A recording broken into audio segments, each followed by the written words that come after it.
नमस्कार दोस्तों, मैं आपका सुखेश शानभाग। हालांकि धृतराष्ट्र बड़े पुत्र थे, लेकिन वे अंधे थे, इसीलिए वे राजा नहीं बन सके। इसलिए उनके भाई पांडु हस्तिनापुर के राजा बनते हैं। पांडु एक महान योद्धा और अच्छे राजा थे। हस्तिनापुर का राज्य शांति से चल रहा था। एक दिन पांडु शिकार के लिए जंगल जाते हैं। वहीं वे एक हिरणों की जोड़ी देखते हैं। वे उन पर तीर चलाते हैं, लेकिन वे असली हिरण नहीं थे। वे ऋषि किंदम और उनकी पत्नी थे। मरने से पहले ऋषि किंदम गुस्से में पांडु को एक भयानक शाप देते हैं, अगर तुम कभी अपनी पत्नी के साथ संबंध बनाने की कोशिश करोगे तो उसी क्षण तुम्हारी मृत्यु हो जाएगी। इस शाप के कारण से पांडु पूरी तरह टूट जाते हैं। वे राज्य छोड़कर जंगल में रहने लगते हैं। उनकी पत्नियां कुंती और माद्री भी उनके साथ जंगल में रहती है।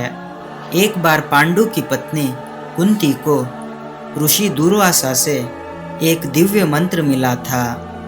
उस मंत्र से वो किसी भी देवता को बुलाकर संतान का वरदान पा सकती थी। पांडु से विवाह से पहले जब कुंती अविवाहित थी, उन्होंने इसी मंत्र को परखने के लिए सूर्यदेव से संतान की प्रार्थना की। उसी समय कर्ण का जन्म हुआ। वह जन्म से ही कवच और कुंडल लेकर पैदा हुआ था। कुंती देवी अविवाहित थी, इसीलिए उन्हें समाज का डर था। इसलिए उन्होंने बच्चे को एक टोकरी में रखकर अश्वा नदी में बहा दिया। उस बच्चे को हस्तिनापुर के सारथी अधिरथ और उनकी पत्नी राधा ने पाया। उन्होंने उसका पालन पोषण किया और उनका नाम कर्ण रखा।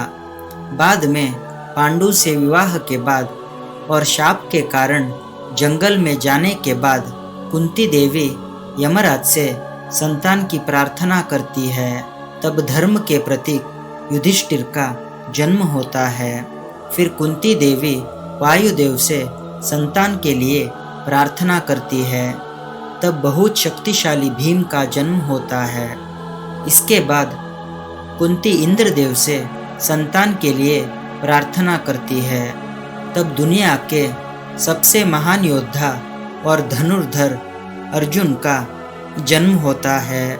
इसके बाद कुंती देवी ये मंत्र पांडु की दूसरी पत्नी माद्री को देती है। माद्री अश्विनी देवताओं से प्रार्थना करती है। उनके आशीर्वाद से नकुल और सहदेव का जन्म होता है। जब जंगल में ये सभी घटनाएं घटित हो रही थी, तब हस्तिनापुर के राजमहल में धृतराष्ट्र की पत्नी गांधारी लंबे समय से गर्भवती थी, लेकिन बच्चे के बजाय वे मांस का एक लोथड़ा जन्म देती है। फिर महर्षि वेदव्यास उसे 100 टुकड़ों में बांटते हैं और उन्हें 100 बर्तनों में रखते हैं। समय के साथ साथ उन टुकड़ों से 100 बच्चे जन्म लेते हैं। उनमें पहला दुर्योधन होता है। एक तरफ है पांडु के पुत्र पांडव, जो धर्म के मार्ग पर चलते हैं। दूसरी तरफ है कौरव, जो अहंकार और सत्ता की इच्छा से भरे हुए अधर्म के मार्ग पर चलते हैं। यहीं से महाभारत युद्ध का बीज पनपना शुरू होता है। ये तो सिर्फ शुरुआत है। आगे क्या होता है, पांडव और कौरव कैसे बड़े होते हैं, ये हम अगले वीडियो में देखेंगे दोस्तों।